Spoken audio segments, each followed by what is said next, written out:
Join me in making these tassel earrings, which use the Peyote Stitch cover to 14mm beads. You can check out the description below for a list of materials, as well as the link to this Peyote Stitch cover. Now that you know how to make the beaded ball cover, we'll turn it into a simple pair of earrings.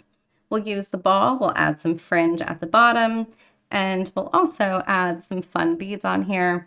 I have some rounds, some charms, and these cute little heart beads in like a smoky kind of black diamond color, which looks really nice and blends in really well with my champagne color bead.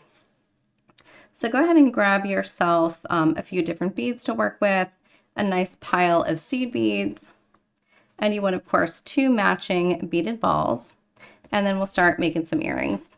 You're going to start with one of your covered wood beads here, and I'm going to use a needle and thread. I'm going to take that needle and thread, and on one of the sides here, one of the openings around the hole, I'm going to use the seed beads that are all around that hole there. So I want to make sure that I can see which beads sit next to each other. It'll look a little bit like a star, and we're going to use that first, all those first beads that are sitting right next to the hole. We're going to take our needle and thread and go between the thread that is bridging between a couple beads. And I'm going to take my needle and thread, pull that through, and just leave myself a short little tail and tie a knot. So all I'm doing here is tying a little piece of thread, or my new piece of thread, onto the existing thread that's already going through the project. Take your needle and go through the first 11-0 next to your knot. So now I'm going to decide how long I want my fringe. The fringe that I did on here is 30 beads long. So I've got some pieces of fringe here that are just plain seed beads, and then I have some that have beads at the end. My first pieces of fringe I'm going to do are going to be just straight pieces of fringe, just seed beads, no other beads. So I'm going to make those 30 beads long.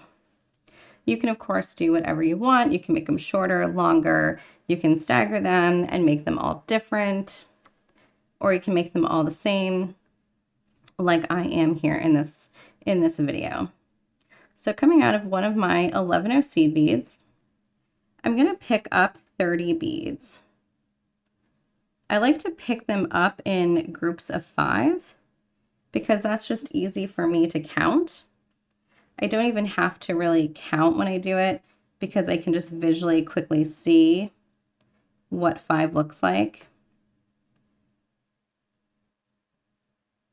So I do 10 at a time here, 2 groups of 5.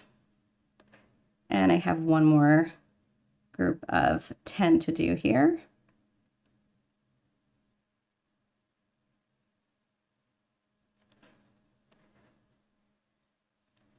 So there's my length of 30 beads there. And I'm going to take my needle and I'm going to skip the bottom bead and go up through the other 29 beads.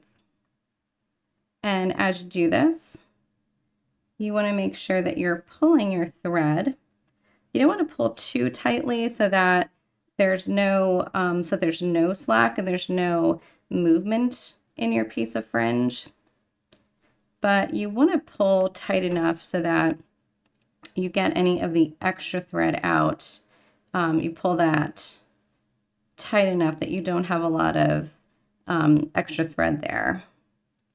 So if you can move your beads back and forth here, and you can see here I've got quite a nice little gap there. So give this a little pull, tighten that up, and you can see I have no gap between my beads, but I'm still able to bend it. And that's what you want. You want to be able to bend it freely so it swings and it doesn't look too stiff on your ear. And that's the case for really any kind of fringe that you're doing. You want to make sure you don't have any gaps in your beads, but keep it loose enough so that it still moves freely and gives you this nice flowy look. So now that I've added one little piece of fringe here, I'm going to take my needle and thread and just go through the next 11 row. And I'm just working my way.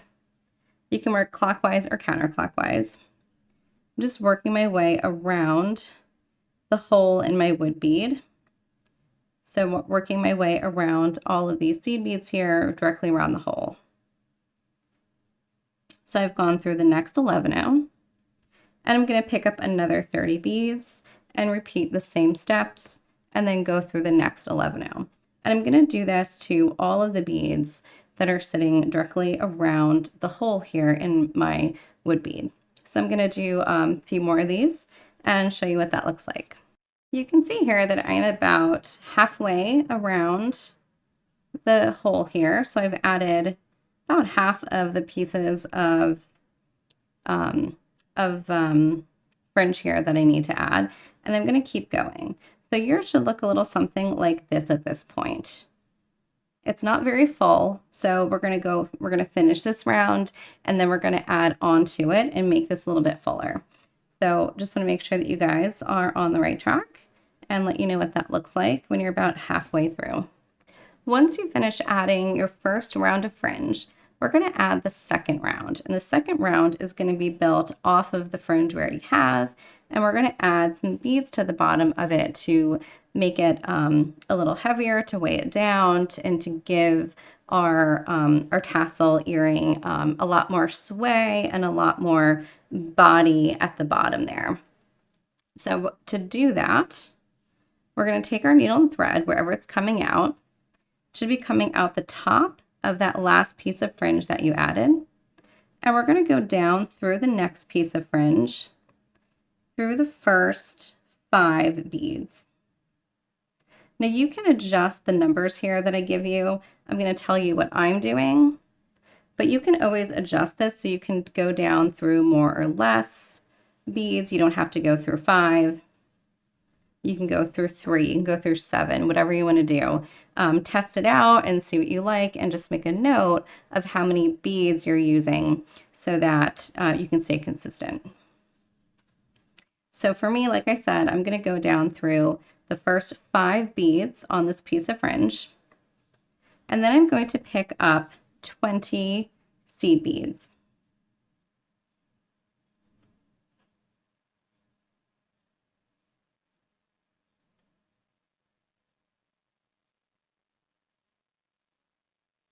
Just 5 more here. I've got 15.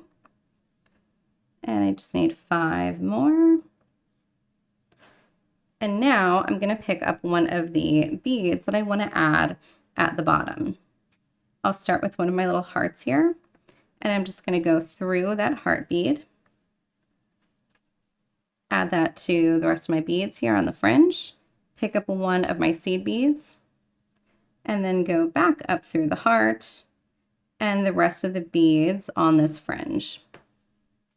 So same technique here. We're just adding some heavier beads, some check glass beads, and some metal to the bottom. So it's not all seed beads. So I've gone up through the 20 beads that I added, and I'm going to continue up through the 5 at the very top. And now I'm going to go down through the first 5 beads on the next piece of fringe. And again, I'm actually working counterclockwise, but you can work either direction, just as long as you're consistent. And again, like I said, you can pick up, instead of going through 5, you can go through another number here. Instead of picking up 20, you can pick up another number of beads. But just take a note of what you're doing so you don't forget, and you can make it consistent. You can also try just having fun with it and varying it up so it's not consistent. It's really up to you. There's no right or wrong way. And instead of just adding one extra piece of fringe on every fringe. You can add 2 or 3 and make more of a branchy corally look. So there's lots of different options. This is just sort of the most basic way of doing this to embellish it and to make it a little fuller. So again, here one more time, go down through the first 5 beads. I'm going to pick up another 20, and these are my seed beads.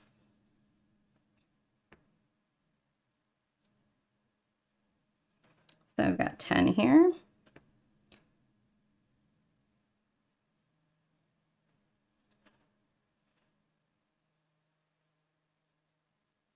And another 10, so I've got my 20 beads.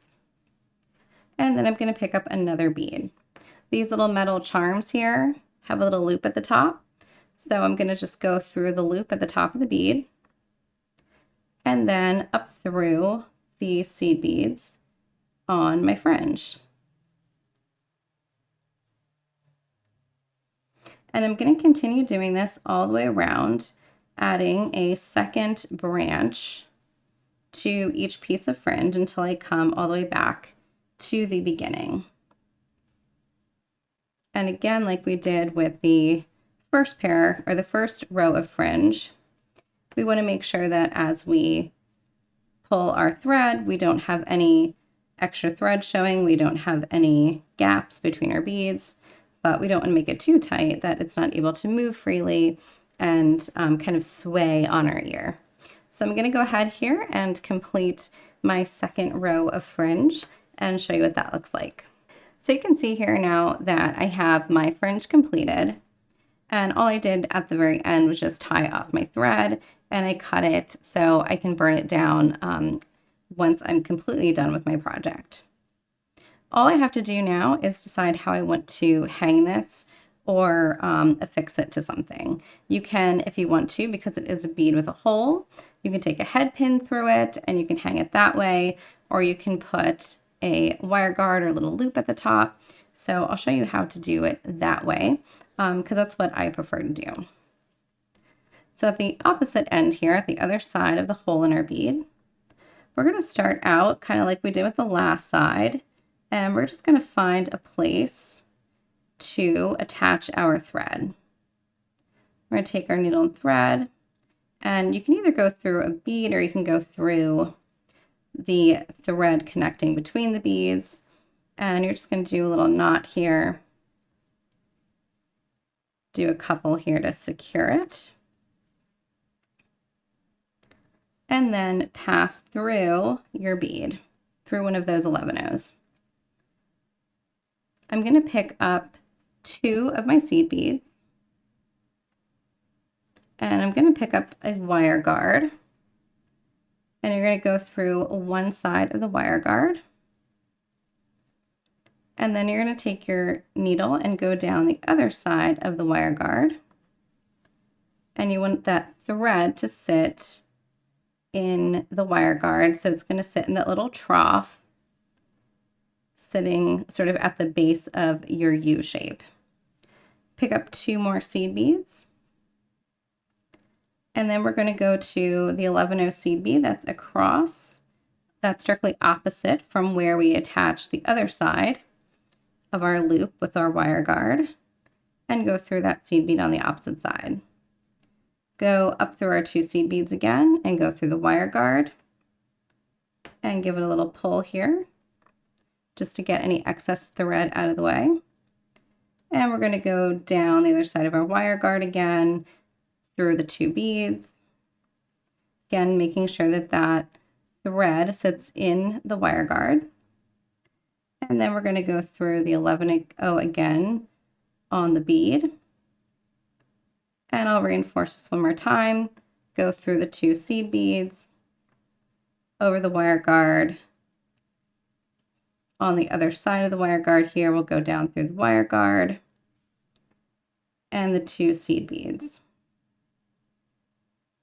So we're just going back and forth here to reinforce this, since this is the point where we will make the connection to our ear wire or whatever else you want to attach this to. I'm going to go through the bead at the base here, And I'm just going to tie off my thread. So to tie off my thread, I'm just going to take my needle and I'm going to pass through the next several seed beads here in a round until I get to my tail thread where I started. And I'll just tie those pieces of thread together and cut or burn that down. So I'll just do a little overhand knot here again, just like when I started.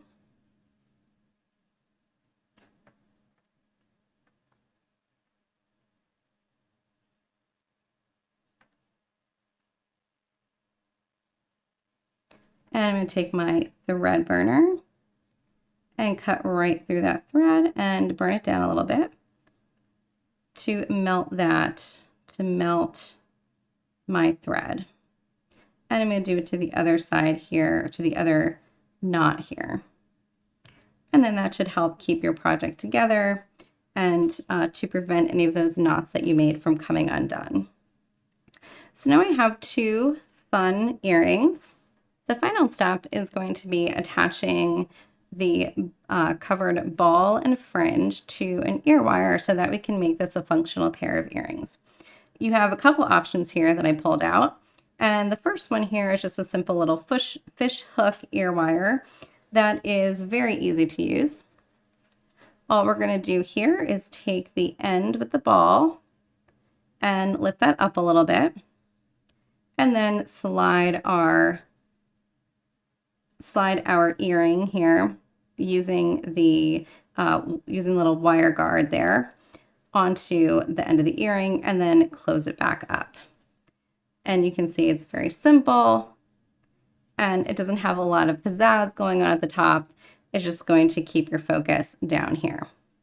Now the other option that I have is going to be a little bit more formal and fun. This is a hoop earring, and you can see that on one side you've got on one side here you have the catch, and on the other side you've got a hinge. So the hinge side here is going to stay put, and then the side here with the catch is going to be where we open and close this. When they first come from the manufacturers, they can be kind of tough to open, but the catch here, the little U-shape prong that sits up here, you can actually use use some flat nose pliers. These have a little smiley face on them. You can actually, I'll turn that around. You can actually use your pliers here to squeeze your little prongs together if it's too loose, or to kind of pull one out to the side a little bit to loosen it up. You want to be able to comfortably open it, and you want to hear a little snap, and that way you know that it's secure. So you want to keep those prongs close enough together that when you snap that bar into it, it's going to stay there. So I've already kind of played with this one a little bit, and this one's right where I want it. So I'm going to just open this up, and the wire guard here, I'm going to take this, I'm going to take this whole earring here, and I'm going to just thread it on there. And your wire guard may be a little pinched together at the base. So again, you can just use your pliers to open that wire guard up a little bit and have that sit on the hoop. And then we're going to close the hoop up. And that is all it's going to take. So again, this is just sort of a more fun, fancy kind of way, adds just another kind of dimension to it, and another fun take on how you can attach things to the huggy earrings or hoop earrings that you may already have at home. So there's a couple different ways that you can top these. You can also add another piece up here. You can bezel or volley and attach this to the base. So lots of different things you can do with this beaded ball. Here's just one idea, and I'm sure that you will think of many others.